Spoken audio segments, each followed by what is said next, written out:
this?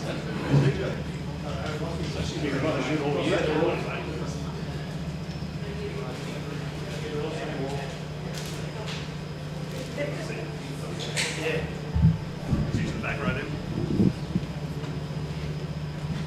Nothing about 8 Mile.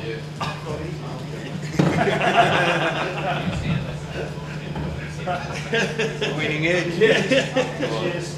Okay.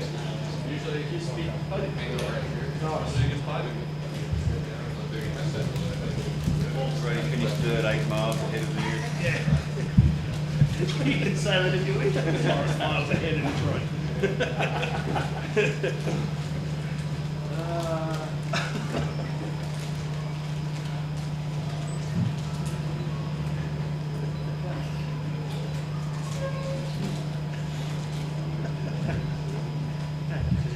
I wanted to ask a question to the president. Tell me, how good is it?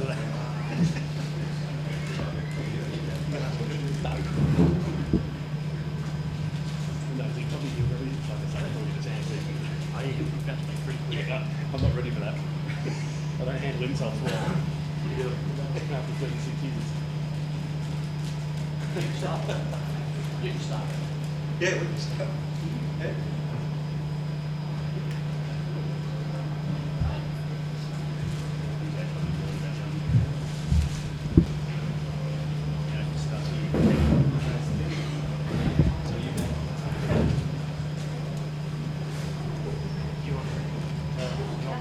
Good afternoon, everyone. So this is your podium finish for the last and final race, race 3 here for Speed Energy Stadium Super Trucks, presented by Traxxas. And it just so happens, the math works out, this is also the way it sits for your overall for all 3 races for the weekend's points. So, starting out in 3rd place, the United Fiber and Data driver out of Norwell, Queensland, Australia, is Paul the Dude Morris, in the number 67. In 2nd place, also a United Fiber and Data driver out of Venezuela, is Mr. EJ Viso. And up on top of the podium, after last week's Indy 500 first appearance, is the Articat Toyo Tires Traxxas driver of Matty Bravo. So I'll just go through a couple things with these questions. Paul, Yeah, you've in Australia, you started with us last year.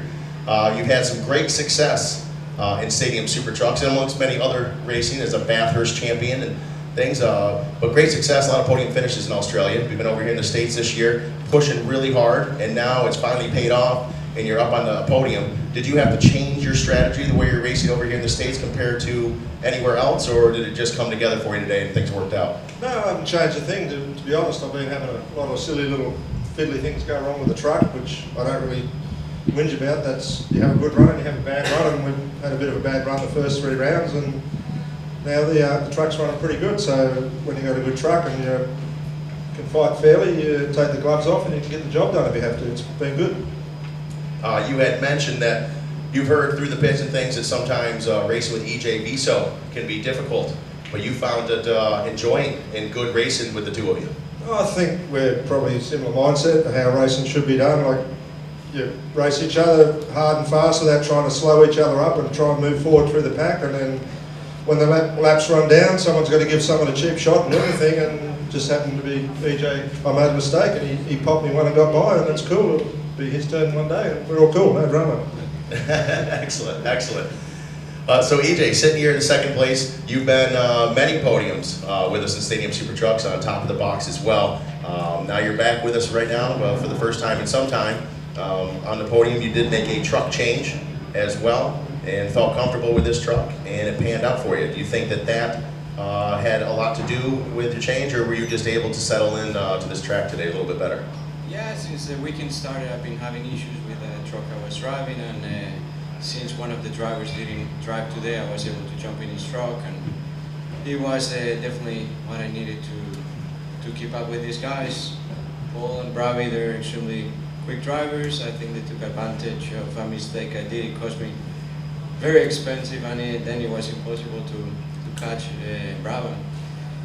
Racing with this crazy guy, a big one out there, it's definitely fun. I hear many things about him, and he's been around for a while, and I like racing with people like him and it's respectful, but at the same time, you know, I don't want them to give me anything for free, and I think it's the way we race in this last race. I enjoy it that way. Excellent. Matty, out on the podium earlier, dude said, you know, he had a great race with Viso and things, and all of you were coming up through from towards the back of the pack to the front, and the dude had mentioned, you know, Matty Bravo, he's just in a class of his own. Coming off your first Indy 500 and things, and in this truck, you've been running really well in everything that you're in. Without being modest, do you feel when you get out front that you can just run away from the pack? Because that's what seems to be what's happening lately, and every time we put you in a truck. No, I mean, I think everyone's, you know, I mean, it just all comes down to the right opportunities at the right time. And, you know, I got lucky in that race, you know, with EJ running wide, and they were kind of dicing, and I managed to break away. You know, but I wasn't pulling away at the end. You know, I was looking at my mirrors, and EJ was, you know, pretty close and running the same pace. I just kind of got that break early on through traffic and managed to streak away. So, you know, obviously very happy how the weekend went. The Auto Cat green truck of Robbie's was wonderful, and you know, I was very honoured to be driving it. So big thanks to him for throwing me in. And you know, as always, like the racing with these guys is absolutely phenomenal. And you know, the show we put on is pretty good. The fans seem to like it, and you know, I just love the racing aspect, the competition side of motorsport. And you know, this is probably, you know, where it's at for that. And you know, racing with Paul, racing with EJ, everyone in the field is wonderful. And obviously we were all thinking of you know, Matt Mingay, and everybody has a speedy recovery. Excellent, very good. And last question for the three of you, and we'll open it up to everyone here. Did you miss not having, and it's a serious question, not having Sheldon Creed in the field today? I think the racing was definitely a lot cleaner. So, for sure. I didn't miss it, no. But, it was definitely a lot cleaner racing. We all finished, right? Yeah, everyone finished. Everyone's got a few scars, but no one's hanging out of the fence. So, yeah, definitely think it was better racing. I see all this supposed to do my car in my car. Yeah, I think one thing that Matt touched on, it's worth mentioning, competitiveness. Like, you get an old guy like me and go and race a young guy like Matt and having a good time. Like, I've known this kid since he couldn't walk, and his dad and I used to be teammates, so it's pretty cool racing to be in. So, awesome fun. Yeah. Excellent. Does anyone have any questions for either of our three drivers? Yes, sir. The three of you, you've all got road racing backgrounds, and then you've come and jump and, you know, two wheels with these trucks. I mean, what's the technique that you have to transfer, and is it easy? Making it look easy, but it's obviously something you have to, you know, get a lot of practice at. Well, I think there's always going to be a principle to follow in anything you drive that has four wheels, and I believe that's what we all try to keep up in this truck. Of course, it has many different characteristics, but at the end of the day, it's all about how late you can brake without missing the apex, and how early you can be and have as much traction. That's the simple principle. Then adjusting, of course, to the truck. It's crazy. You turn and you get into wheels, you brake and you lock all the tires, you jump and the thing gets sideways, and it's then about learning the truck. I think at least I approach my driving style into that.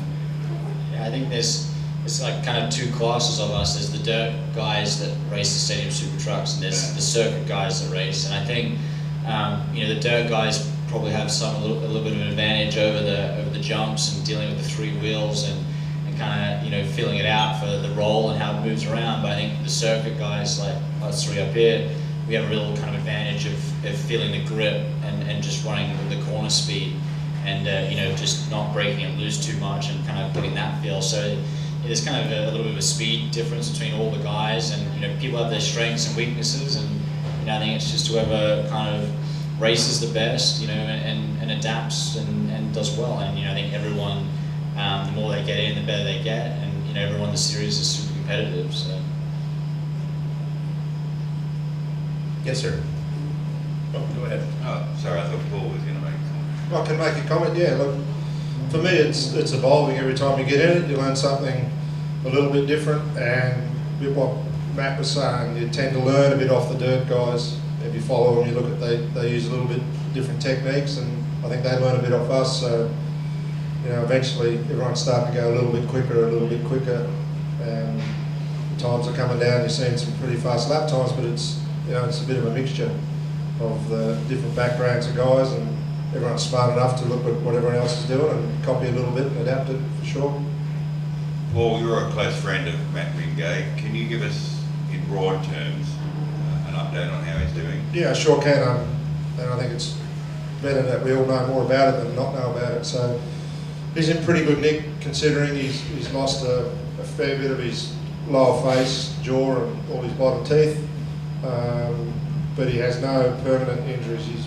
His brain's intact, his spine's intact, so he's got a long road ahead of him. He's not going to win a beauty contest in the next year or two, so hopefully we'll get him out of here in the next couple of weeks, get him stabilised, and he can get back to Australia and get his head rebuilt, and he'll be brand new. I bet it's not the first thing he breaks, right? No, won't be the last either. If each of you could answer this for me, obviously there's an inherent danger in auto racing, in all forms of auto racing. As drivers, how do you deal with that? How do you accept that? Is it just a part of the job description? Yeah, it's something that we accept even before we get in the truck, and you know, we wouldn't be racers if, you know, something like that happened and everyone didn't race. And at the end of the day, you know, I think if something happened to one of us, you know, I wouldn't want, you know, something happened to me, I wouldn't want the racing to stop, and I wouldn't want anyone to stop just for me. So, you know, I take that full responsibility, take it in. It's what I want to do. This is my life, and racing is what I do for a living, and it's what I want to do. So, you know, those things don't really, I mean, obviously it happens, and we're praying he has a speedy recovery, but, you know, we all accept the dangers of motorsport, and we don't let it affect us. Well said. Maybe Paul can answer this one better, but in the first race, there was a talk about being conservative because you had 2 more races to go. Was this race a lot more aggressive, you think? Was the field in general more aggressive? I think that's a trend, because you've got to look after your equipment, and you tend to monitor that through the 3 races or the 2 races. So, because we didn't have a second race, everyone's truck was in pretty good nick. You know, everyone had a good truck underneath them. So once it settled down, I think everyone was pretty cruisy at the start. Then we realised that we had to get it on, and we just went racing. So definitely the last race was a bit more of a street brawl than a boxing match for sure. Sir, in the blue. One hand on that mic. I guess, getting back to Matt and Game, what were your emotions like yesterday after seeing what happened? And I guess the news got a little bit better as the day went on yesterday, and then this morning. Yeah, certainly knowing that he's not in any real danger is a big difference. You know, if the last thing you want for someone like Matt is to, you know, be permanently injured or in a wheelchair or something like that. You know, for someone like Matt, I don't think he can handle that deal. So for me, that was the biggest thing. Once I knew he was stable and he was all right, but I admit it was a bit tough getting in the truck today. I think if I'm Matt's age, I don't think about that stuff, but when you're pushing 50, you definitely do. So I had to have a bit of a board meeting with myself, and I climbed the board for sure. All right, does anybody have any other questions? All right, folks, well, thank you so much for taking time out of your day to be here. This is the last and final round here in Detroit of Stadium Super Trucks, presented by Traxxas. Next stop is in Townsville, Australia at B8.